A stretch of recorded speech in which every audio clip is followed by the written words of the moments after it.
وَإِذَا قِيلَ لَهُمْ لَا تُفْسِدُوا فِي الْأَرْضِ قَالُوا إِنَّمَا نَحْنُ مُصْلِحُونَ. பூமியில் நீங்கள் குழப்பம் விளைவிக்காதீர்கள் என்று அவர்களிடம் சொல்லப்பட்டால், சீர்திருத்தவாதிகளே நாங்கள் என்று அவர்கள் கூறுகிறார்கள். வெளியே ஒன்று உள்ள ஒன்று அப்படின்னு சொல்லுவாங்க. உள்ளத்திற்குள்ள ஒரு மாதிரியாக இருக்கிறது, ஆனால் வெளியே காட்டும்போது தன்னை வேறு மாதிரியாக காட்டிக்கொள்வது அப்படிங்கிற இந்த முகமூடி மனிதர்களை பற்றி தான் இறைவன் இந்த ஆயத்தில் தெரியப்படுத்துகிறான்.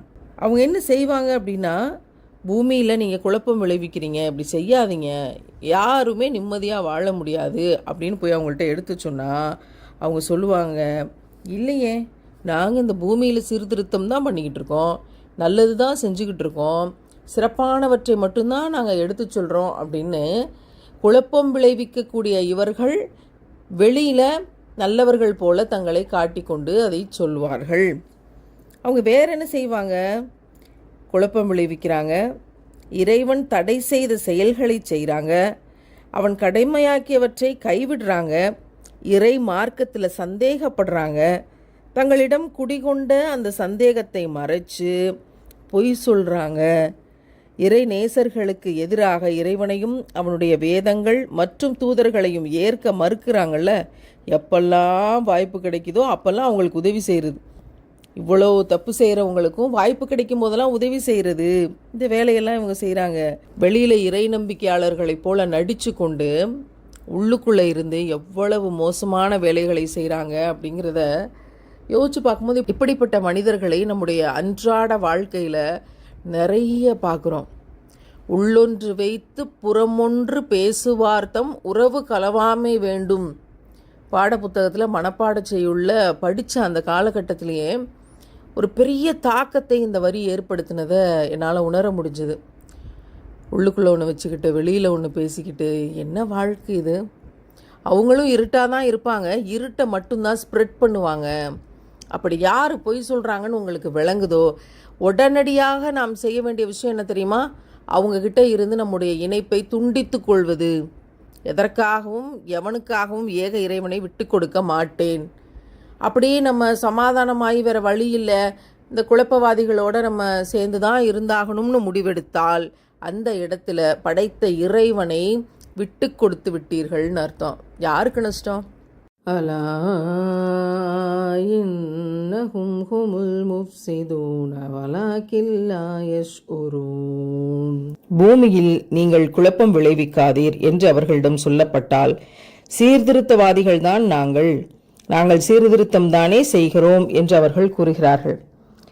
நீங்கள் குழப்பம் செய்யாதீர்கள் என்று யாரேனும் சொன்னால், இறை மறுப்பாளர்கள் என்ன சொல்றாங்க அப்படின்னா, இறை நம்பிக்கையாளர்கள் போல நடிச்சு கொண்டிருக்கிறவர்கள் என்ன சொல்றாங்க அப்படின்னா, இறை நம்பிக்கையாளர்கள் மற்றும் இறை மறுப்பாளர்கள் அந்த ரெண்டு பேருக்கும் நடுவில் சண்டை வரும்போது நாங்கள் தான் போய் சமாதானம் செஞ்சு வைக்கிறோம், அந்த ரெண்டு பேருக்கு நடுவில் நாங்கள் தான் பாலமாக இருக்கிறோம், அதனால சமாதான பணிக்காக நாங்கள் இந்த வேலைகளை செய்து கொண்டிருக்கிறோம் என்று சொல்லுவார்கள்.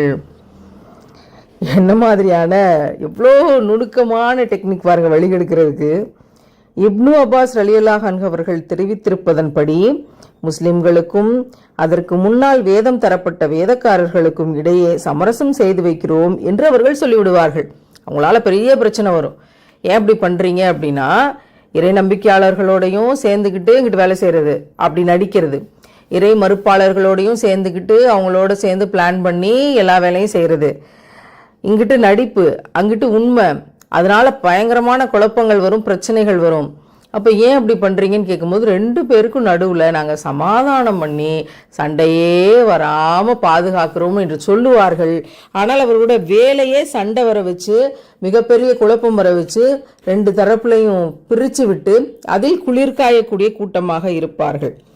இந்த பெரிய வேலைக்கு பதிலடியாகத்தான் அல்லாஹ் கூறுகிறான், இல்லை, அவர்கள் குழப்பவாதிகள், இருந்தாலும் அவர்கள் உணர்கிறார்கள் இல்லை.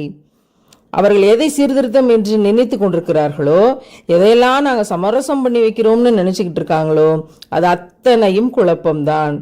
ஆயினும் அவர்கள் அதை அறிய மாட்டார்கள். நாங்கள் செய்கிறது தான் சரின்னு வாதிட்டு கொண்டிருப்பாங்க. இந்த விஷயங்களை நம்ம வீட்டுக்குள்ளேயே சில சமயம் பார்க்க முடியும். சரியான குழப்பம் விளைவிப்பாங்க. இங்கே இருக்கிறது அங்கேயும், அங்கே இருக்கிறது இங்கேயும் மாற்றி மாற்றி பேசி நடக்கும். ஆனால் அவங்க செய்கிறது தான் சரி, நான் சரியாக தானே செய்கிறேன், என்ன ஏன் எல்லாரும் சண்டை பிடிக்கிறீங்க, நான் என்ன தப்பு பண்ணேன் இப்படி நீங்கள் கேட்குறீங்க அப்படின்னு சொல்லி ரொம்ப அழுது நடிக்கக்கூடிய விஷயங்களை எல்லாம் பார்ப்போம். இது நயவஞ்சகம். ஒவ்வொரு வசனத்தில இருந்தும் நம்முடைய அன்றாட வாழ்க்கைக்கான படிப்பினை இருக்கிறது.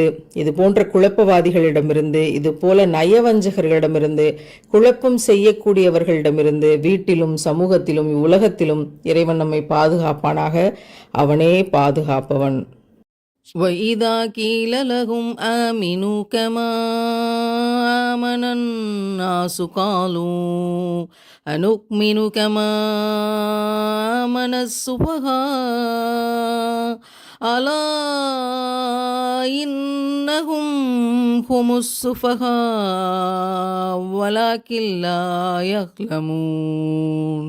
மற்ற மனிதர்கள் இறை நம்பிக்கை கொண்டிருப்பதைப் போல நீங்களும் இறை நம்பிக்கை கொள்ளுங்கள் என அவர்களுக்கு சொல்லப்பட்டால், அறிவீனர்கள் நம்பியதைப் போல நாங்களும் நம்புவதா என்று அவர்கள் பதில் சொல்லுவார்கள். இதோ நிச்சயமாக அவர்கள்தான் அறிவீனர்கள், ஆனால் இதை அவர்கள் அறிய மாட்டார்கள். நபிகள் நாயகம் ஸல்லல்லாஹு அலைஹி வஸல்லம் அவர்கள் நம் உயிரினும் மேலாக நாம் நேசிக்கும் உத்தம நபி அவர்கள் ஏகத்துவத்தை எடுத்துச் சொல்லுகிற போது, இறை நம்பிக்கை கொள்ளுங்கள், ஏக இறைவன் ஒருவனே என்று செய்தியை எடுத்துச் சொல்லுகிற போது, பாவிகள் அறிவீனர்கள் என்று யாரை குறிப்பிட்டார்கள் தெரியுமா? ஏகத்துவத்தை எடுத்துச் சொல்லுகிற போது அந்த அறிவீனர்கள், அந்த முட்டாள்கள், அவங்க இறை நம்பிக்கையை ஏற்றுக்கிட்டது மாதிரி நாங்களும் இறை நம்பிக்கையாளர்கள் ஆகணுமோ, கண்ணுக்கு தெரியாத அந்த இறைவனை நம்பணுமோ அப்படின்னு கேட்டாங்க. யாரை அந்த பாவிகள் அறிவீனர்கள், மூடர்கள், முட்டாள்கள் என்று குறிப்பிட்டார்கள் தெரியுமா? நபி தோழர்களைத்தான். இதை படிக்கிற போதே நம்மை மீறிய ஒரு சிறு நகைப்பு வந்தது. எப்பேற்பட்ட வெளிச்சத்தை பார்த்து இருட்டு சொல்லுகிறது அது இருட்டு என்று. வெளிச்சத்தை பார்த்து இருட்டு சொன்னது வெளிச்சத்தை இருட்டு என்பதாக உணர்ந்து கொண்டு, எவ்வளவு பெரிய அறியாமையினுடைய உச்சக்கட்டம் இது! வெளிச்சத்தை வெளிச்சம் என்று நம்ப முடியாததுதான் இருப்பதிலேயே ஆகப்பெரிய அறிவீனம் என்று அல்லாஹ் எடுத்து சொல்லுகிறான். அப்படி அறிவீனர்களான இவர்களும் நாங்களும் ஒரே நிலையில் ஒரே வழியில் செல்ல முடியுமா? ஒரே மாதிரி இருக்க முடியுமா? ஒரே வேலைகளை செய்ய முடியுமா என்று நயவஞ்சகர்கள் இப்படி சொல்லுவார்கள். அந்த நேரத்திலெல்லாம் அவர்களை ஏசிய போது, தூற்றிய போது, எள்ளி நகையாடி கேலி கிண்டல் நையாண்டி அவதூறு அத்தனையும் செய்தபோது அவர்களுக்கு பதிலடி தடும் பொறுப்பை தூயவனான அல்லாஹ்வே ஏற்றுக்கொண்டான். இல்லை, இந்த பாவிகள்தான் அறிவீனர்கள் என்று கூறி நயவஞ்சகர்களிடம்தான் அறிவீனம் இருக்கிறது என்பதை இறைவன் உறுதிபட தெரிவிக்கின்றான். அவர்களுடைய முழு அறியாமையின் காரணத்தினால் தங்கள் வழிகட்ட நிலையை கூட அவர்கள் அறிந்து கொள்ள மாட்டார்கள். தாங்களே இருட்டில் இருக்கோம் அப்படின்னு அறிந்து கொள்ள முடியலன்னா மற்றவர்களை பற்றி அவர்கள் என்ன அறிந்து கொள்வார்கள்? وَإِذَا لَقُوا الَّذِينَ آمَنُوا قَالُوا آمَنَّا وَإِذَا خَلَوْا إِلَى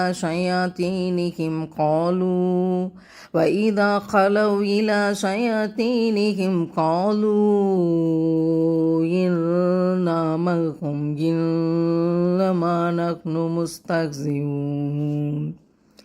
இன்னும் இந்த போலி விசுவாசிகள் ஈமான் கொண்டிருப்போரை சந்திக்கும்போது நாங்கள் ஈமான் கொண்டிருக்கிறோம் என்று கூறுகிறார்கள்.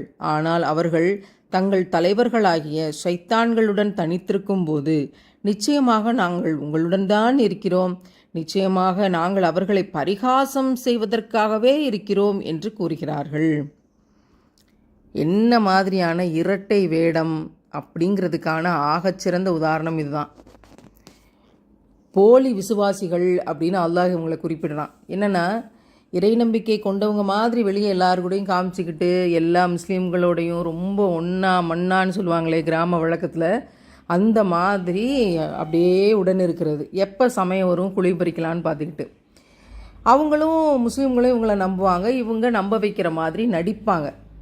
ஆனால் அவர்கள் அந்த கெட்டவங்க, இரட்டை வேடம் போடக்கூடியவங்க, கெட்டவங்களோடு சேர்ந்து கொண்டு இறை நம்பிக்கை அற்றவர்களோடையோ அல்லது சூழ்ச்சி செய்கிறவங்களோடையோ நயவஞ்சகர்களோடையோ அப்படி அவங்க சேரும்போது சைத்தான்களுடன் தனியாக இருக்கும்போது அப்போ என்ன சொல்கிறாங்கன்னா, நிச்சயமாக நான் உங்களோட டீம் தான், ஆனால் அவங்களோட போய் பேசுகிறதுக்கு காரணம் என்னென்னா, எப்போ சமயம் வரும் அப்போ அவங்கள காலை வாரி விடலாம் அப்படிங்கிறதுக்காகத்தான் நாங்கள் இருக்கிறோம், மற்றபடி நாங்கள் உங்கள் டீம் தான் அப்படின்ட்டு அவங்க சொல்லுவாங்க.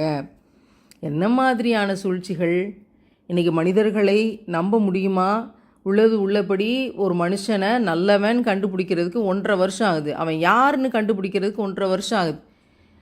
அவ்வளோ தூரம் கூட இருந்து பார்த்தா தான் ஒரிஜினாலிட்டி என்னன்னு வெளியே தெரியுது.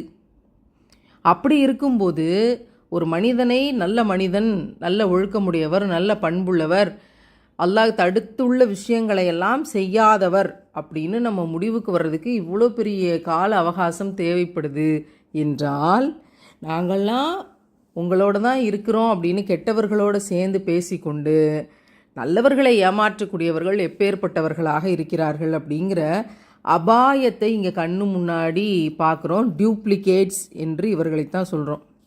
அல்லாஹு யஸ்தக்ஸிஉ பிஹிம் வயமுத்துஹும் ஃபீ துஹ்யானிஹிம் யஹ்மஹூன். அவர்களை அல்லாஹ் ஏளனம் செய்கிறான், தாங்கள் புரியும் சட்டவிரோத செயல்களில் உழலும்படி கபோதிகளாக தட்டெழியும்படி அவர்களை விட்டுவிடுகின்றான். எவ்வளவு இதை விட மோசமாக அந்த கெட்டவங்களுக்கு ஏதாவது ஒன்று சொல்ல முடியுமா அப்படின்னா வேறு எதுவும் சொல்ல முடியுமான்னு தெரியல. அதே மோசத்திலே நீ இன்னும் கிடந்து உழலும்படி அல்லாஹ் விட்டுறான். அவங்களுக்கு மீட்பே கிடையாது, அவங்களுக்கு வெளிச்சமே கிடையாது, அவங்களுக்கு சொர்க்கமே கிடையாது, அவங்களுக்கு நல்லதையே பார்க்க முடியாது, அவங்களால எந்த நல்லதையும் பேச முடியாது, பேசுகிறதெல்லாம் பொய் தான், பார்க்குறதெல்லாம் கெட்டது தான், கூட இருக்கிற வேலைகள், கூட இருக்கிற ஆட்கள் எல்லாரும் கெட்டவங்களாக தான் இருக்க முடியும். இப்போ என்ன மாதிரியான விஷயம் இது அப்படிங்கும்போது, இறை நம்பிக்கையாளர்கள் கூடயும் இருந்துக்கிட்டு இறை மறுப்பாளர்கள்கிட்ட போய் நம்ம நன்மைக்காகத்தான் அவங்கக்கிட்ட நடிச்சுக்கிட்டு இருக்கேன் அப்படிங்கிறத அங்கிட்டும் சைதான் கூட போய் சேர்ந்து வேலை செஞ்சுக்கிட்டு இந்த மாதிரி சட்டவிரோதமான செயல்களில், அல்லாவுக்கு எதிரான சட்டவிரோத செயல்களில் அவர்களை கபோதிகளாக தட்டழியும்படி விட்டு விடுகிறான். இந்த கபோதிங்கிற வார்த்தை எங்கே கேள்விப்பட்டிருக்கோம் தெரியுமா? மா தாயே கண்ணில்லாத கபோதிமா அப்படின்னு எங்கேயோ பல இடங்களில் கேட்ட வசனங்களாக இவையெல்லாம் இருக்குது.